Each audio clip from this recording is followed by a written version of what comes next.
Bonjour à toutes et à tous, j'espère que cette vidéo vous retrouve tous en bonne santé. Avant de commencer, je tiens à souhaiter à tous les musulmans du monde un bon ramadan.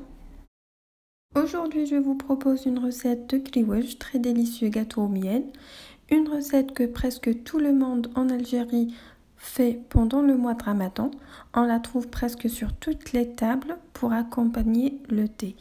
Sans trop tarder, commençons tout de suite. Donc pour la réalisation de cette recette, il nous faut 4 mesures de farine. J'ai pris un verre de 250 ml pas trop rempli comme unité de mesure. Une mesure de beurre fondu, donc les mesures se font bien évidemment avec le même verre. Donc c'est le même volume, je l'ai juste mis dans un bol. J'aurai besoin également d'un quart de cuillère à café de sel et une cuillère à café de vanille en poudre, d'un demi-sac de levure chimique, de 2 cuillères à soupe de l'huile de tournesol et de l'eau que l'on va mélanger avec de la vanille, un extrait de vanille pour ramasser notre pâte. Vous pouvez utiliser l'eau de fleur d'oranger à la place de l'eau de vanille si vous voulez. Et à la fin, on aura besoin de miel. Pour moi, j'utilise ce miel naturel, mais vous pouvez utiliser le sirop que vous préparez à la maison et des grains de sésame pour décorer nos gâteaux. Maintenant, on passe à la préparation. Donc, dans un grand récipient, on met tous les ingrédients secs. Donc, les 4 verres de farine, le quart de cuillère à café de sel et la cuillère à café de vanille, un demi-sac de levure chimique, soit 6 g de levure chimique.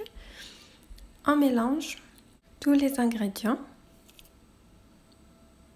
Puis on rajoute le beurre fondu et les 2 cuillères à soupe de l'huile. Pour cela, on va mettre un puits au milieu de notre farine. Puis on rajoute notre beurre à l'intérieur. Attention, le beurre il doit être froid.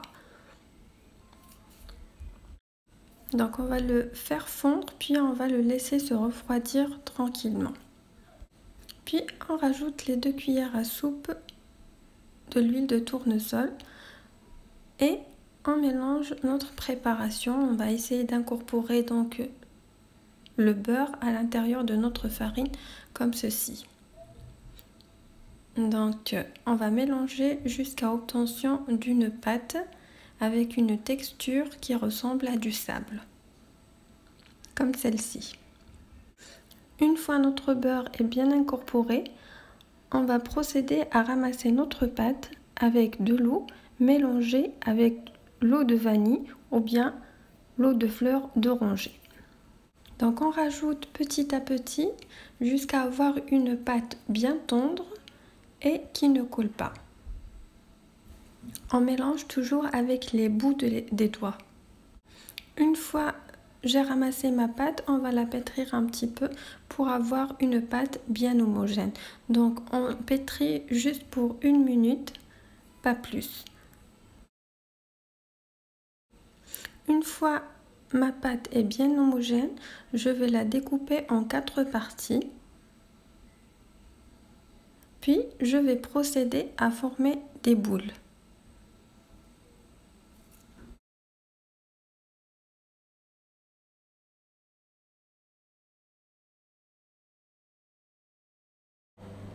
Une fois mes boules sont bien formées,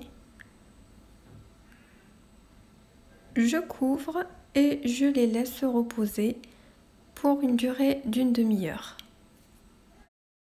Voilà, après une demi-heure de repos, on va commencer à façonner nos griouches. Pour cela, j'ai besoin d'un rouleau pour étaler la pâte et d'une roulette de griouche. Donc on prend une boule, on va l'étaler finement à une épaisseur de 2 mm.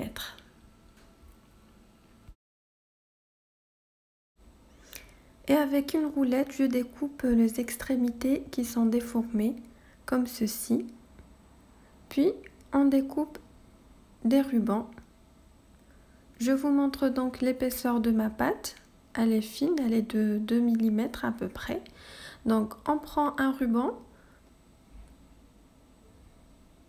et on commence à façonner nos grioches. Donc bien entendu, vous pouvez utiliser un emporte-pièce. Moi, je vais utiliser la roulette. Donc je trace des traits. Je laisse un espace d'un doigt en haut et en bas et je commence à tracer mes traits. Donc je trace 5 traits.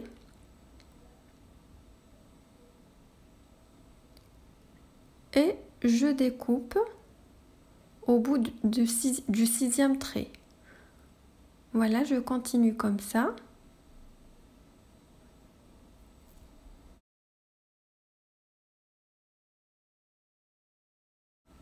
Voilà, donc je prends une et je commence à façonner mes grioches. Donc je sépare les rubans, donc je mets un en haut et l'autre en bas, comme ceci. Arrivant à l'extrémité, je prends le bout de ma pâte et j'essaye de le faire entrer comme ceci, entre les rubans. Je le tire délicatement et voilà, mon grioche est formé. Donc je reprends une autre. On essaye de séparer les rubans, donc en mettant mon doigt au milieu, en mettant un en haut et l'autre en bas, puis je vais essayer de faire passer l'extrémité, le bout de l'extrémité entre les rubans. Et voilà, je termine avec le reste de ma pâte, puis on se retrouve pour la cuisson. Voilà, j'ai fini de façonner tous mes grioches. Maintenant, on passe à la cuisson. Donc pour cela, j'ai préchauffé l'huile. Donc mon huile doit être bien chaud. Puis on baisse le feu. Donc la cuisson des grioches se fait sous un feu doux. Sinon, ça va se brûler de l'extérieur et nos grioches ne seront pas cuites de l'intérieur. Donc on va mettre une petite quantité dans l'huile pour contrôler la cuisson. On va faire dorer une face. Une fois c'est bien doré, on va les faire tourner pour faire cuire la deuxième face. Une fois c'est bien doré, on enlève puis on égoutte. Donc je finis la cuisson de tous mes gâteaux puis on se retrouve après. Voilà, j'ai fini la cuisson de tous les gâteaux. Maintenant on va les faire passer au miel. Pour cela on doit d'abord les laisser se refroidir et on va préchauffer et on va chauffer notre miel. Donc le miel doit être chaud et nos gâteaux doivent être froids. S'ils sont toujours chauds, ça risque qu'ils se découpent à l'intérieur du miel. Donc on va les plonger à l'intérieur du miel. On les laisse quelques secondes pour qu'ils absorbent le miel, puis on enlève du miel et on décore avec quelques grains de sésame. Voilà, on finit avec le reste des gâteaux, puis on se retrouve après pour vous montrer le résultat final. Voilà, j'ai fini de faire passer mes gâteaux dans le miel. On a décoré avec quelques grains de sésame doré. Donc voilà le résultat qu'on a obtenu, des gâteaux vraiment délicieux. Je vous conseille vivement d'essayer cette recette. Et voilà pour la recette d'aujourd'hui, en espérant que la recette vous a plu. N'oubliez pas de liker la vidéo, de la partager avec vos amis, vos proches et de vous abonner si vous n'êtes pas abonné. Et je vous dis Sahaftourkoum et à bientôt pour une nouvelle recette.